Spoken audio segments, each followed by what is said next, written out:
I went to a football game, a high school football game. It was hard. I am so thankful for Christian education right now. I remember at the public school, my hands were tied. I couldn't do anything. The school was like, yeah, that's fine. I'm like, is it really? Welcome to the BJU Press Teacher Edition podcast, where Christian educators are encouraged and inspired as we bring you interviews, practical ideas, strategies, and answer your questions about teaching in today's culture. And here's your host, Jenny Copeland. Welcome back, everyone. It's time for today's episode on the Teacher Edition podcast. Thank you for listening. We want this time to be practical and encouraging for you as you're serving in the ministry that God has called you to. Education is broad. It encompasses so many areas. So it's our goal to bring a variety to this show. We want a wide range of topics, grades, subjects, just areas in general. So as we start another episode, though, I do want to remind you to visit our website, teachereditionpodcast.com. That's an easy way to access all of our different episodes and go back and listen to any you may have missed. Maybe there was one you found ultra encouraging or particularly helpful. Go back anytime and you're going to find the library there. Of course, you can also find those on Apple Podcasts, Spotify, or wherever you listen to your podcasts. Again, I want to encourage you to like, comment, and share this podcast. If you're enjoying the show, you can help get the word out by clicking the like button. Leave us a rating, leave us a review. We'd appreciate that. You can also quickly share episodes by just clicking that little share button and sending it out to those on your contact list. You can also find us on social media, Teacher Edition Podcast on Facebook, and Teacher Edition Pod on Instagram and TikTok. Of course, you can also watch this episode by visiting us on YouTube. We're Teacher Edition Podcast. I am so excited today to welcome Marc Popovici to the show. So Marc has degrees in secondary education and special education and teaching. Interestingly enough, he started his career as a high school history teacher in a public school. He also served as a technology specialist, again in a public school. And then the Lord led him into Christian education. So he's currently serving as the head of school for Schaumburg Christian School in Schaumburg, Illinois. I had the privilege of first meeting Marc a few years ago. I believe it was at an educator event. And it was just so interesting to hear his story of how the Lord led him out of public education into Christian education, and really to hear his burden for this new environment. With the shift in the culture around us and in education, Marc's story is not so different from that of thousands of other educators who have moved or are moving from public education to Christian education. So we've talked about this some on some of the other podcast episodes, but I'm just really excited because Marc has much to bring to the table today as someone who somewhat recently made that shift. So Marc, I really appreciate your willingness to talk with us today. Welcome to the show. Thanks, Jenny. It's a pleasure to be here. This is an exciting topic. It is something that is real in our culture right now, in our society. There are dozens of public school teachers that are shifting from public school to private Christian schools, or even just teachers that are graduating that don't want to go to public schools. And for us as Christian administrators, it's good for us to know and understand how to prepare them. And some of, I don't want to say pitfalls, but some of the areas where we can really grow in to ensure that when they come in, we steward them well and we care for them in a biblical way where they can impact the children even more. Yeah, so true. Okay, so I want to talk about your story. Stories connect with people. We all have a story. As humans, we're just drawn to stories. We connect with them. And they connect us to different people. So I'm quite confident that there are educators listening right now who would connect in a very unique way with what you're going to share because this has also been their experience. There are others who are working with someone who has a similar experience. And it's just great to get insight as to how to best support them in that shift. So honestly, there may be some listening who are currently in public education, and they're also considering a switch into Christian education. So let's talk about your story, starting way back. We recently had an episode that was actually a collection of stories of why different people went into education and who was that person who influenced them to go that direction. Okay, so what about you, Marc? Tell us, why did you go into education?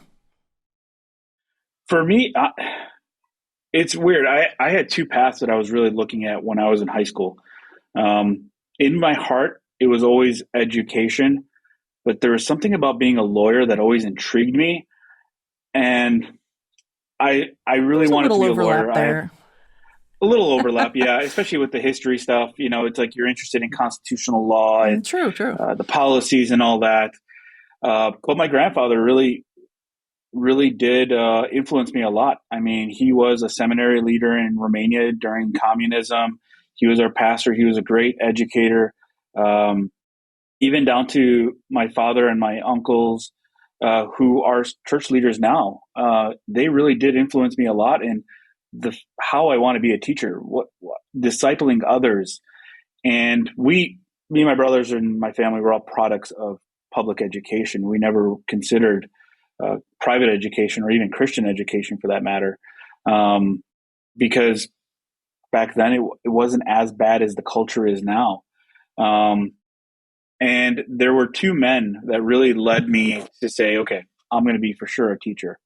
I had a great connection with them. They inspired me every day. The first one was in sixth grade. I was in a reading class. I had a stutter. I still stutter when I read aloud now. I struggle with it. I get nervous. I get anxiety. I have to use my finger to follow along to help pace myself. He taught me how to read aloud and be confident in myself. And in eighth grade, I had him again for history. I said, man, this guy does history so well. I want to be him when I get older. But I struggled with the idea of being a Christian in a public school. And then it was my freshman year of high school. I had a math teacher, and I still talk to him to this day. I'm hoping to get him when he retires. He taught me you can be a Christian in the public school, that it's possible. He was the Christian club sponsor. I was one of the leaders in the Christian club. We talked on a regular basis. We were able to connect on so many levels that really inspired me to say, I can do this. This is not hard. Fast forward a couple years, I'm out of college saying, yeah, I'm a Christian. I'm sponsoring the Christian club. And schools are like, yeah, that's not really what we want right now. And it was kind of a struggle. It was a struggle to be stable in an environment that was overtly anti-Christian. And it's always kind of funny. I always remind my wife of this. It's her. The reason I'm here is because of her. We started attending Bethel just to take a break after remodeling a house. I needed a slight little break here, and the Romanian church was further, long services, and we still enjoy them when we visit. But she told me to apply to the Christian school, and my mentality was public school salary, private school salary. Pretty accurate. And my wife just said, yeah, it's a thing. My wife just said, we'll figure it out. God's in control, and we'll take it by faith. So I applied and kind of forgot about that I applied. And, when you're looking at schools, teachers often do that. You start applying everywhere and you forget where you applied. And God had it in his will and providence to say, you know what, go there. And then I got hired as a dean, and shortly thereafter, my predecessor ended up moving to Florida. And that caused some hesitation on what am I doing, if everything is going to be okay. And I don't know, it's just a God thing that I'm here now. And it's encouraging to me. It's encouraging to see that even though I was not fully ready to take this role, I feel fully equipped for it with the people around me, with the resources I have. And now my goal is to provide those resources to our teachers. Part of the mind shift for me was really, I'm not focused on students anymore. I'm focused on teachers and preparing the teachers to work with the students. And that was an adjustment for me. Yeah. Yeah, that definitely is a shift. So I was going to actually ask you as a part B to that question of how did you get into education? It's a big question. Did you consider private Christian education? Because I know you mentioned so much about public schools. So it sounds like that really wasn't a consideration. No, it wasn't. The Christian schools in my area where I grew up, there was just one. And it was really small.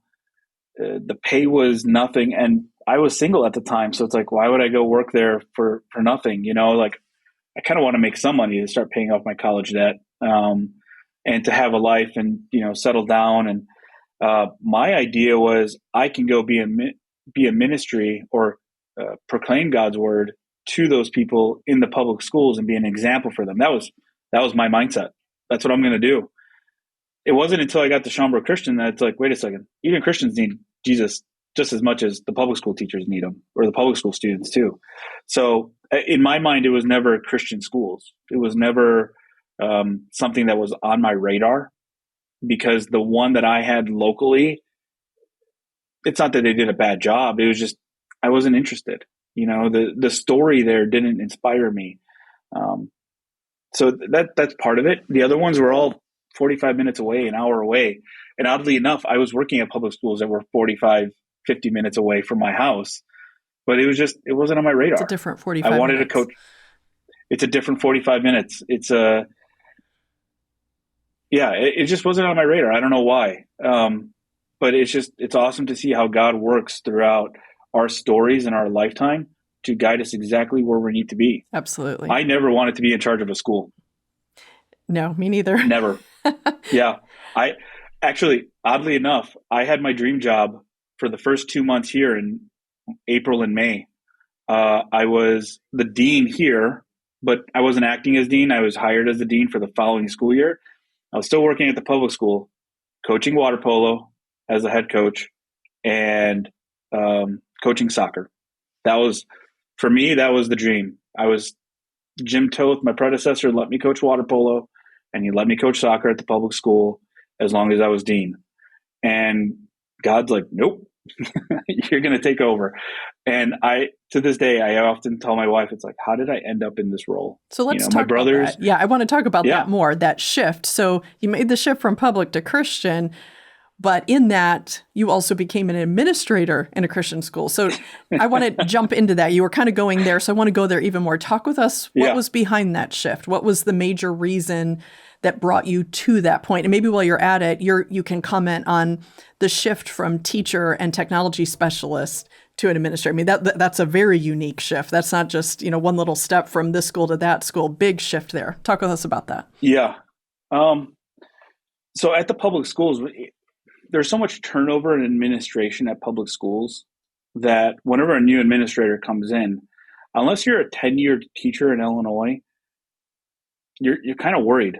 Those new administrators come in and they're just going to kind of clean slate a lot of areas. So in my mind, I was like, oh no, I sat down with my wife. We're actually in line at Chick-fil-A talking about it and saying, the guy I want to work with is leaving.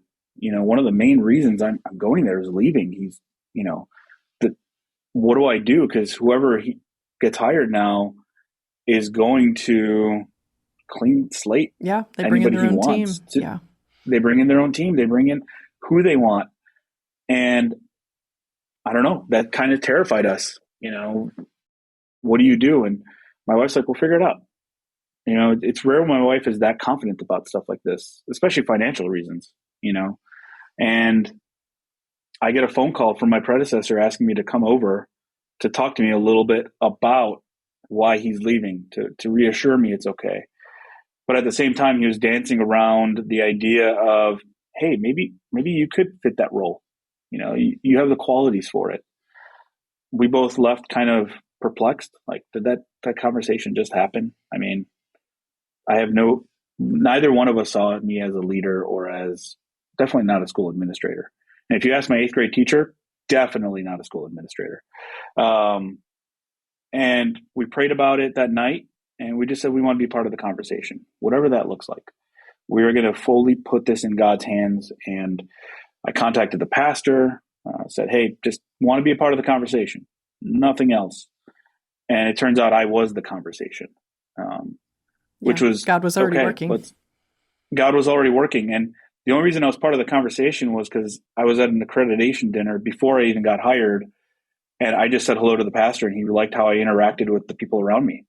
I didn't know that was a thing. I was just being me. And yeah, God was already working. And then that jump from the technology supervisor, even from the teacher, I was working in tech. I was on a good track. I was doing well. I had everything I wanted. I felt fulfilled. And I think that's where I was naive because I wasn't really fulfilled because God had other plans. And I was definitely not spiritually fulfilled in the fact that, okay, I wanted to be ministering to kids.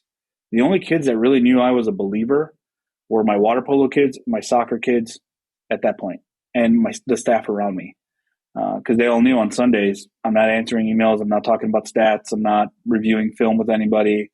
In my church, it's my time with family, it's my time with fellowship with people of God. And that was it. So it was really interesting for me to come here to where that is the expectation, you're a believer, to where in the public school, the expectation was not that at all. It was like, don't even talk about it.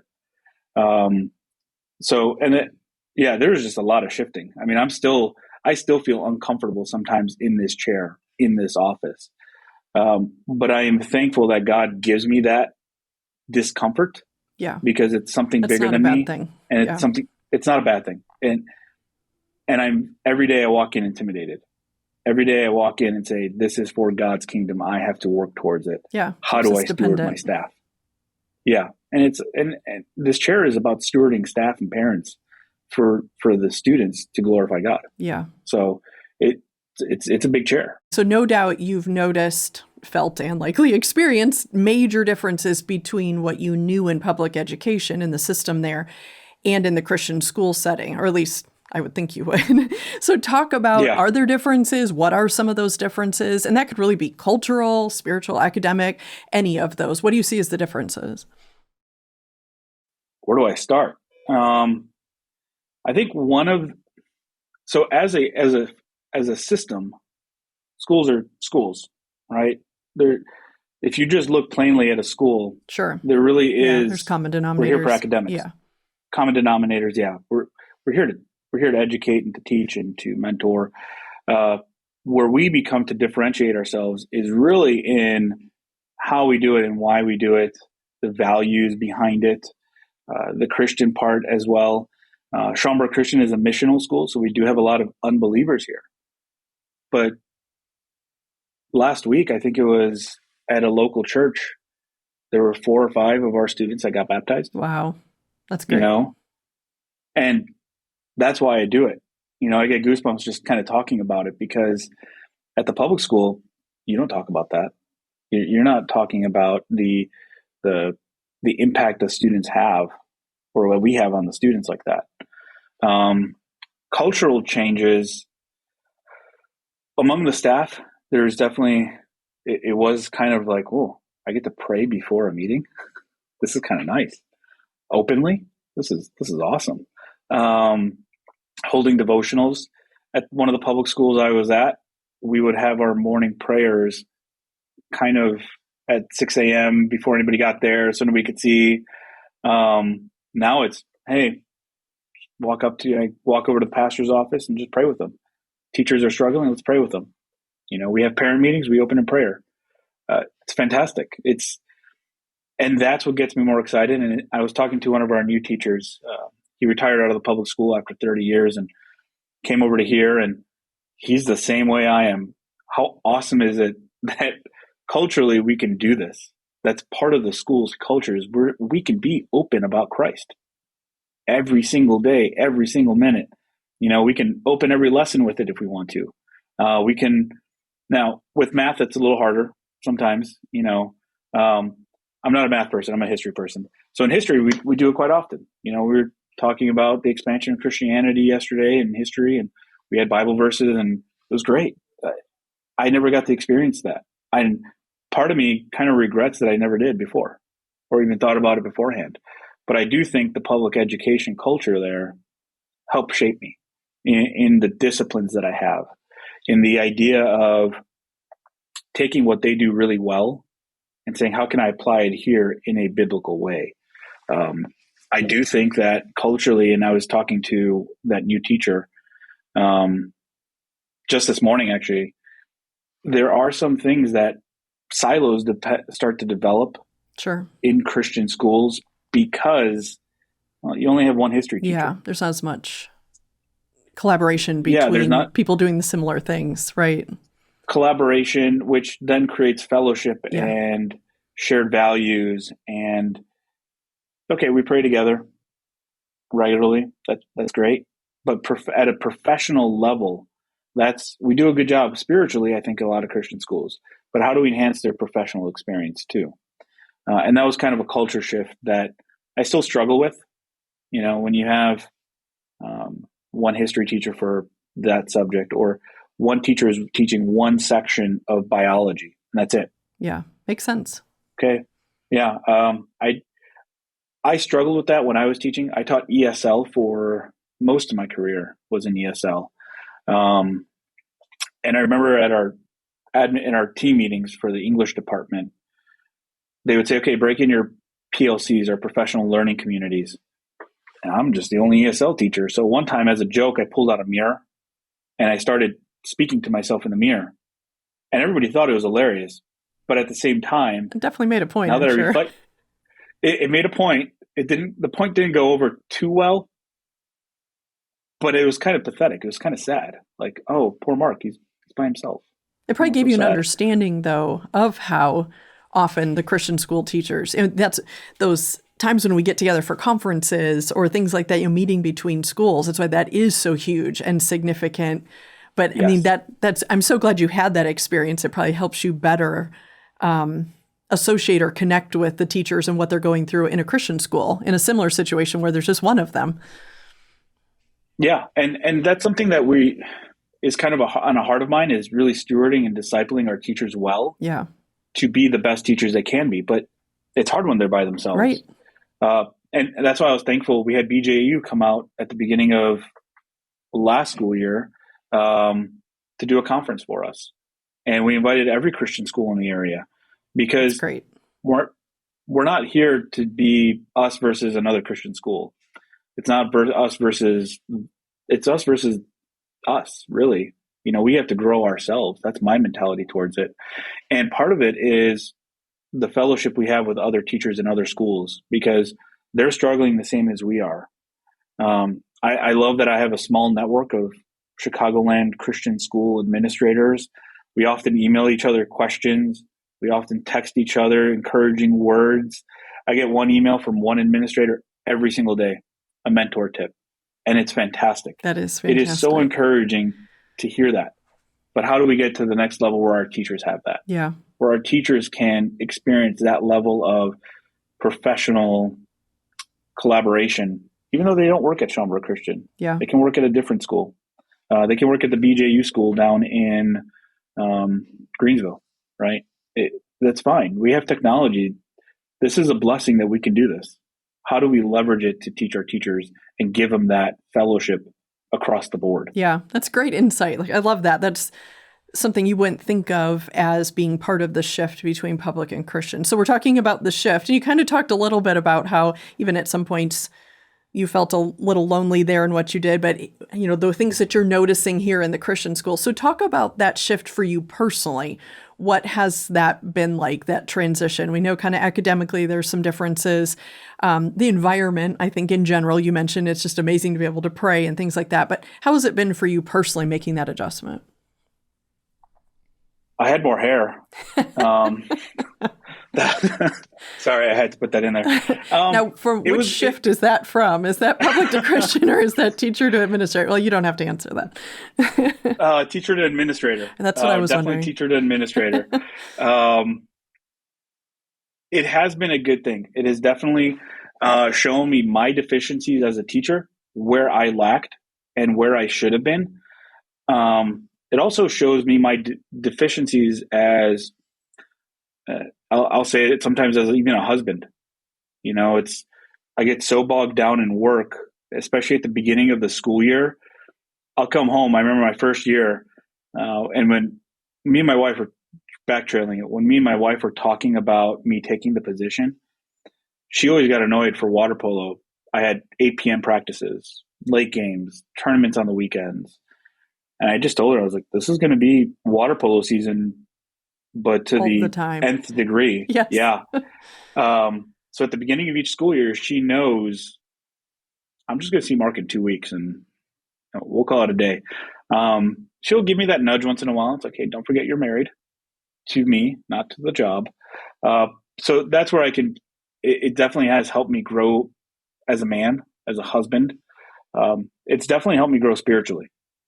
Being able to have Bible studies and time of fellowship, where people hold me accountable to my reading, where people hold me accountable to my prayer. I've also learned a lot more about myself in what I want to grow in. We have the Biblical Counseling Center on site, which is awesome to have.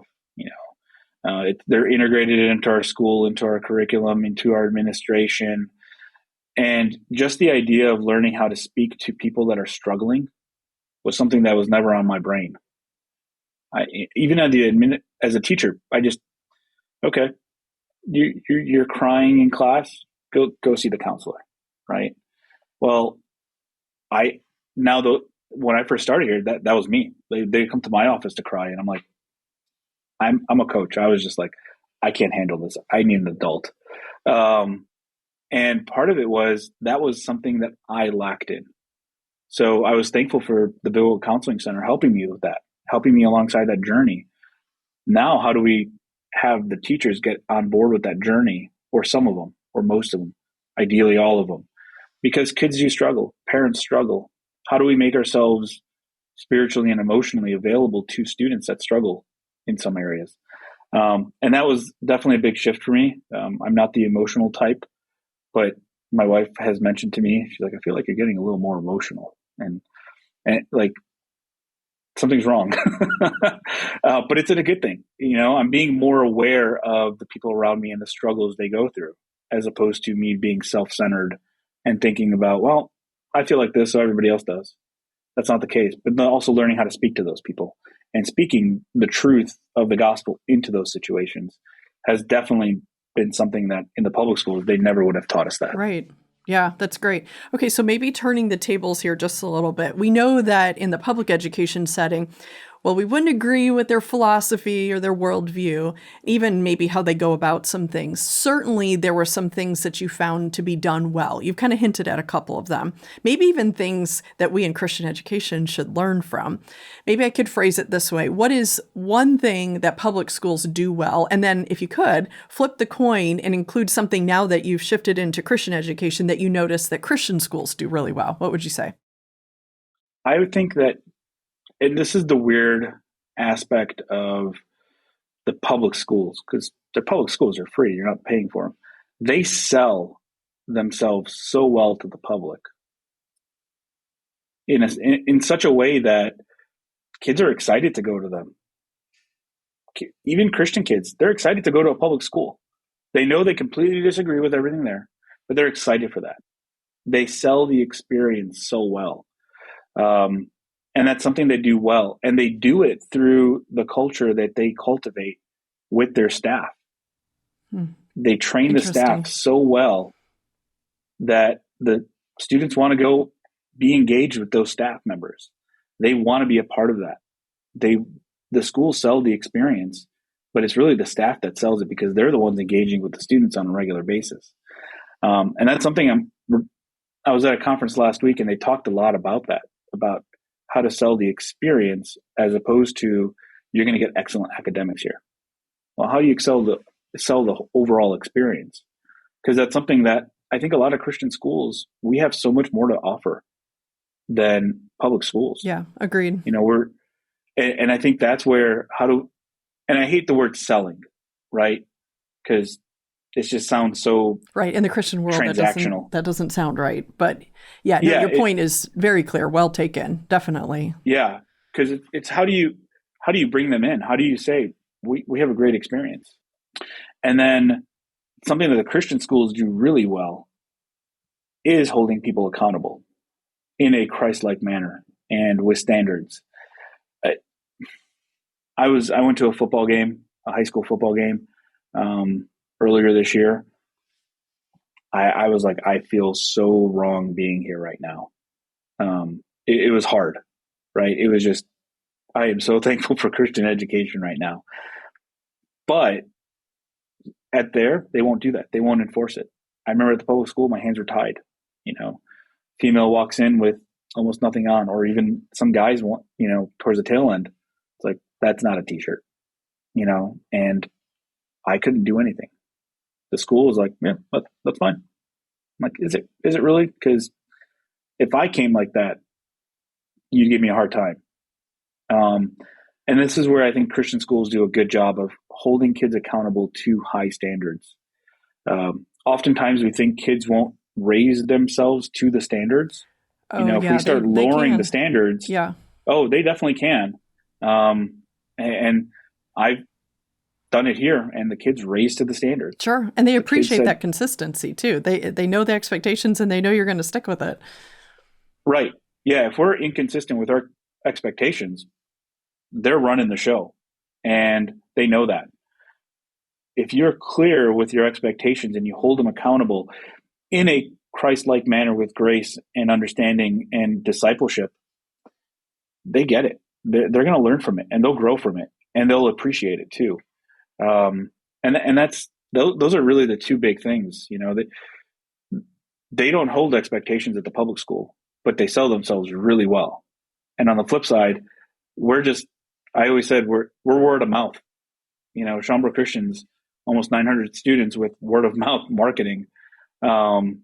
And it's great, but we hold our kids to an expectation, and that's the word of mouth. That's what people want. Those are great. That's excellent. Okay, so I know our time is flying by quickly. I think we could talk about this all day, I think. Okay, so one other question for you. Now that you're in the Christian school realm and you've had a little time to connect and kind of learn the lay of the land, what would you say is the biggest challenge that you think Christian schools are facing? Like, I've asked this a few times on a few different episodes, and I always love the feedback. You can see the same themes going throughout. What are your thoughts on that? I think some of the challenges is really the financial side. That is a big one. And I'm taking this I'm in the state of Illinois. We don't have vouchers. We have high property tax. Parents look at us and say, why would I want to pay your tuition when I can go down the street and have a great experience for my kid? We'll take care of the kid with the church. And oftentimes we forget that's the case here, right? We have limited capacity to offer more sometimes. And I also do think one of the hard challenges is, and if my fine arts director would hear, he'd know exactly the phrase that comes to my brain is, because that's how we've always done it. He always says that. We've always law. done it that way. Yep. So it makes it law. And it's like, what worked 20 years ago doesn't really work now. The population that we have in our school is not what we had 20 years ago. We have people that are fed up with the public school system. We have to address things that they are seeing that they not necessarily want, but want us to hold their kids accountable to. And how do we address them? How do we interact with them too has also changed. Sending the report cards home on every quarter, people don't really care for that anymore. Is it necessary? Just reevaluating how we do our process and procedures it is definitely a challenge because it is expensive. It takes time. It takes a lot of bandwidth. And a lot of Christian schools don't have that bandwidth. So they kind of just fall into, it worked for us 20 years ago. It keeps working for us. It's okay. How do we push it, have that fourth cup of coffee and kind of, try to figure it out. That's hard. And sometimes it's getting the teachers on board to help with that and to retrain them.